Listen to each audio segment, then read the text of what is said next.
right, so I'm back in Sedona here with Karl Jones again, and Guinness, of course, and we are looking at Karl's entire body of works in album form behind us here. So we're going to go through each one, and he's going to tell us about them. We'll start with 1916. Okay, 1916 is my first studio album, 2006, and it was mostly recorded in Ireland.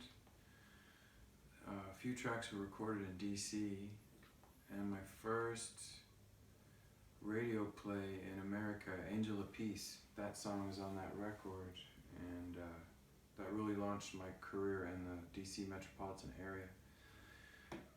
So that's a good album, a studio album. It also has some really great musicians from the Riverdance touring ensemble that helped me record that album in Ireland. Okay. Yeah. And then moving on to Dublin Soul. Dublin Soul was recorded in Sedona at a fabulous live music venue that no longer exists, unfortunately, but I was very lucky. That's a performance recorded on the very last night of business at Casa Rincon, and it just turned out to be a terrific one-man show. There's a fun narrative, jokes between the songs, explanations of the historical origins of each folk song, and it kind of set the template for the next 10 years, that record. Okay, and then so then moving on to your next live is Celtic Crossings Live.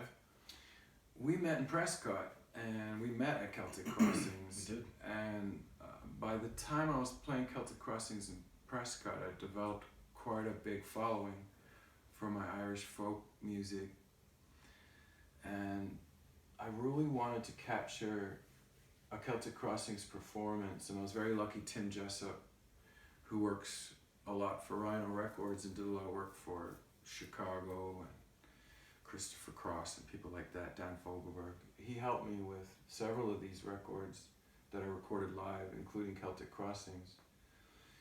And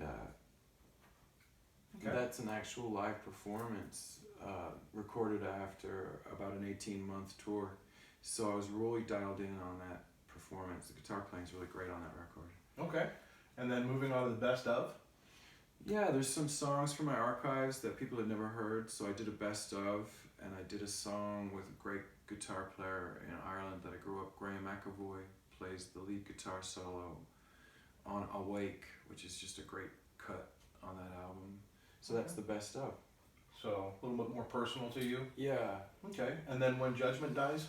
When Judgment Dies hasn't been quite as popular as the other records, but it was very experimental. It was sort of a trip hop meets Cranberries emo rock type studio album, and it was recorded in Connecticut, and some of the tracks were recorded in a home studio in Sedona. Okay, awesome. And then let's move on to Spirit Room.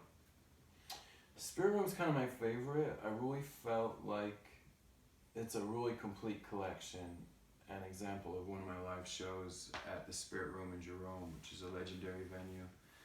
And that was recorded by Tim Jessup. And there's some interesting songs by Bob Seger and Greg Allman, a couple of Cranberries covers on there, and quite a few originals. So it's a really interesting selection that mixes the Irish folk with more Americana. Okay. And where can you get all these albums and songs? So all of these albums are available on iTunes. You can download them directly from iTunes, and they're also available on listening sites like Spotify, Rhapsody, Apple International, and they've been downloaded a lot. There's over 30 download hits on this catalog. Awesome. And of course you can pick up the actual live album if you come see Karl play up in Sedona. Yeah. And thanks. That was awesome. I'm just really lucky to have friends like you, Brandon. Thank you. Thank you. Okay.